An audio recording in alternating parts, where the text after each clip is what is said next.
ओम श्री साईनाथ नाथाय नमः। सभी श्रोताओं को मेरा प्रणाम एवं हार्दिक अभिनंदन।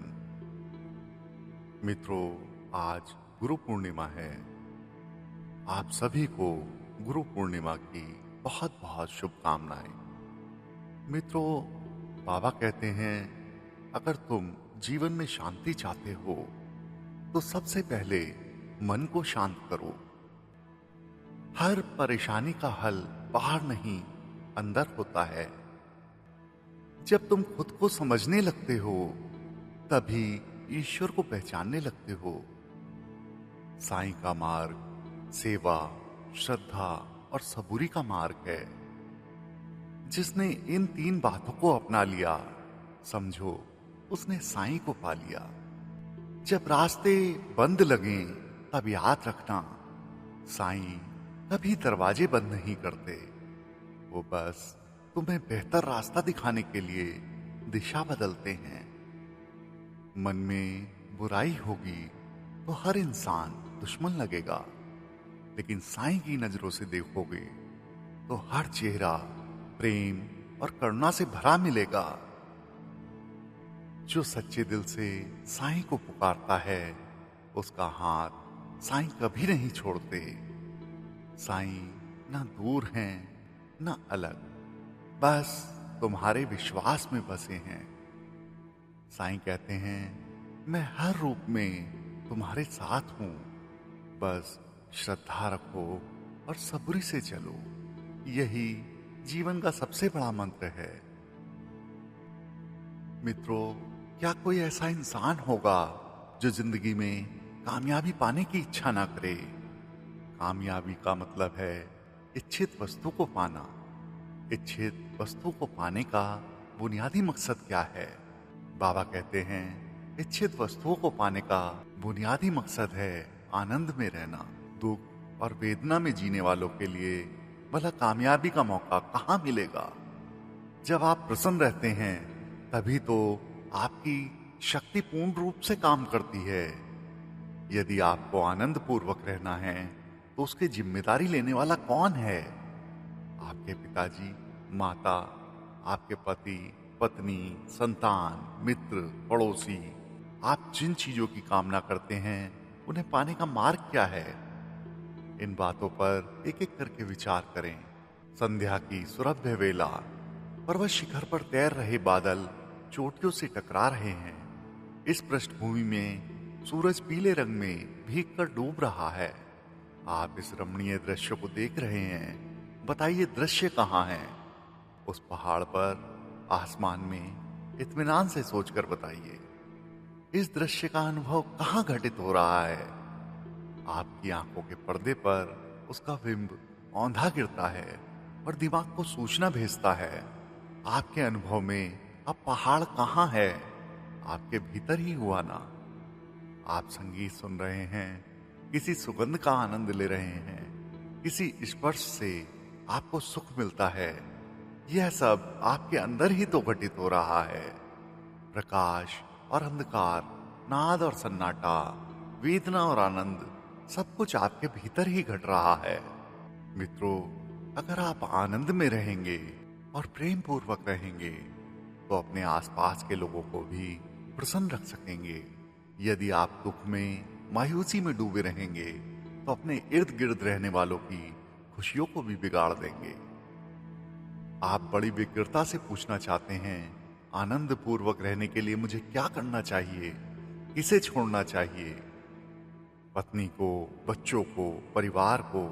आपके गांव में कोई बाबा जी आते हैं, कहते हैं इच्छा ही समस्त दुखों का कारण है। कोई दूसरे बाबा जी आते हैं, सुखी रहने की इच्छा को छोड़कर स्वर्ग की कामना करो, ऐसा पाठ पढ़ाते हैं। इस तरह के शब्दों में हजार तरह के उपदेश देकर आपके मन में अपराध बोध बढ़ा देते हैं। एक अन्य साधु आकर बोलते हैं, तुम्हें धन के प्रति मोह किया, वही तुम्हारे दुखों का कारण है।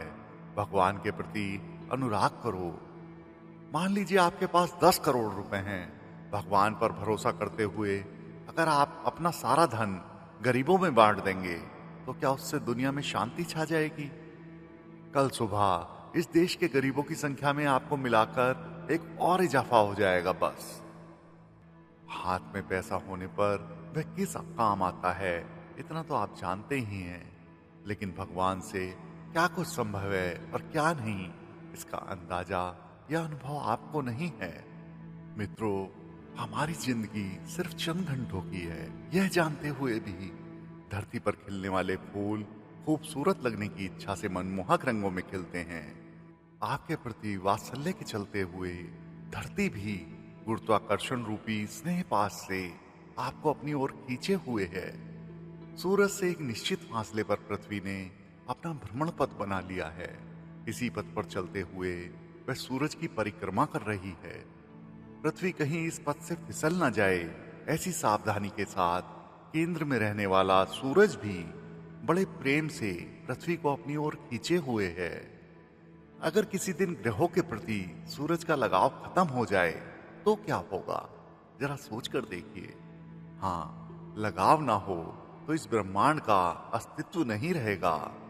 इच्छा के अभाव में लहरें नहीं उठेंगी, हवा नहीं चलेगी, सूरज नहीं निकलेगा, अणु तक नहीं हिलेगा, छोटा बड़ा कोई भी काम नहीं होगा। इच्छा के अभाव में ये शरीर नहीं रहेगा, प्राण नहीं रहेगा। जगत ने आपको कभी यह सीख नहीं दी कि इच्छा मत पालो। अगर कोई आपको समझाए इच्छाओं को त्यागने पर सब कुछ सज जाएगा, इससे बड़ी मूर्खतापूर्ण दलील और कुछ नहीं हो सकती। दूसरों की नसीहतों को रहने दीजिए, खुद अपने आप से पूछ कर देखिए, इच्छाओं को त्यागना चाहिए या नहीं। मन से पूछें तो वह सन्यास का ढोंग भरेगा, भाई मैंने तो सब कुछ त्याग देने का फैसला कर लिया है। मन बड़ा चालाक होता है, झूठी सच्ची कुछ भी कहकर आपको ठगने की कला में माहिर है।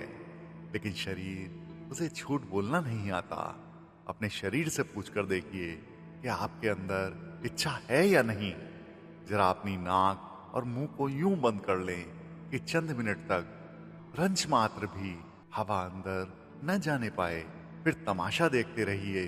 थोड़ी देर तक, 1 या 2 मिनट तक आपका शरीर सब्र कर लेगा। फिर जीने की इच्छा इतनी प्रबल हो उठेगी कि वह उसे आपके हाथ को मुंह से बरबस हटा देगी। जितना घाटा हुआ उन सब की भरपाई करते हुए जोर शोर से ऑक्सीजन को अंदर खींचती जाएगी। मित्रों, इच्छाओं का त्याग करने की मन की दलील शरीर के लिए मान्य नहीं होगी, क्योंकि शरीर को झूठ बोलकर ठगने की कला नहीं आती।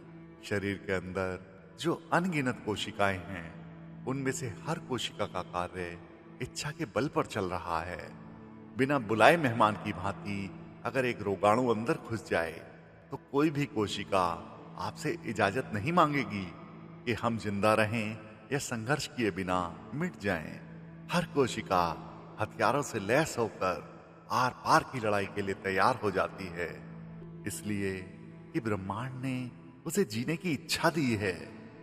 अगर आप में इच्छा नहीं है तो आप यह संदेश सुन नहीं रहे होते। आपके कान आपको अगली पंक्ति तक नहीं ले जाते।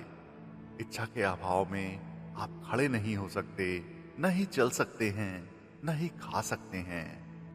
आप दावा कर सकते हैं, मैं तो भूख के कारण खाता हूं, इच्छा के कारण नहीं। आपको चलाने वाली किसी शक्ति को आप प्राण कहते हैं, एक और शक्ति को आप इच्छा कहते हैं। दोनों में कोई मूलभूत अंतर नहीं है। और गहराई में जाकर चिंतन करें तो इच्छाओं को त्यागने की इच्छा भी तो इच्छा ही है ना। बाबा कहते हैं, सभी चीजों के लिए इच्छा करो। केवल इन शब्दों को लेकर अगर इच्छा करने लग जाएं, तो सवाल उठता है, इच्छा कौन सी है और लालच किसे कहते हैं। जो चीज किसी के लिए इच्छा लगती है, वही दूसरे के लिए लालच लगती है।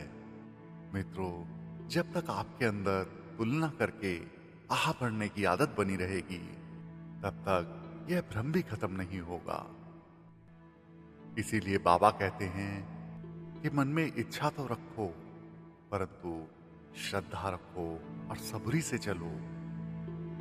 जो सच्चे दिल से साईं को पुकारता है, बाबा उसका हाथ कभी नहीं छोड़ते। आज गुरु पूर्णिमा के दिन हम ऐसे दयालु सद्गुरु श्री साईनाथ जी के चरणों में बार बार प्रणाम करते हैं।